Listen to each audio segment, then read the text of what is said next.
नमस्कार मंडळी, कशा आहात? मजेत ना? मजेतच राहा.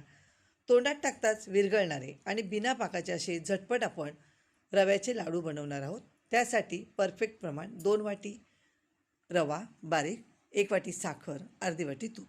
थोडं थोडं तूप कढईमध्ये टाकून गॅसची फ्लेम मिडियम करून रवा भाजून घ्यायचा.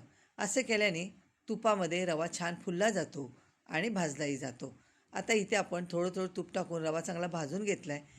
रवा भाजण्यासाठी इथे मला 12 मिनटं लागली. रवा चांगला भाजून झालेला आहे. साखर मिक्सरला बारीक करून घेतली. ती सर्व त्याच्यामध्ये मिक्स करून घ्यायची. मिक्स केल्यानंतर व्यवस्थित दाब द्यायचं आणि हे झाकून लावून आपण 10 मिनटं तसंच ठेवायचं. 10 मिनटानंतर सर्व मिश्रण परत एकसारखं करून घ्यायचं. साखर छान ऑब्झर्व होते त्याच्यामध्ये. वेलदोडची पावडर टाकायची किंवा जायफळ टाकायचं. सर्व एकत्र मिक्स करायचं. मिक्स करून झाल्यानंतर परत आपल्याला हे मिक्सरमध्ये फिरवून घ्यायचं. त्याच्यामध्ये रवा अजून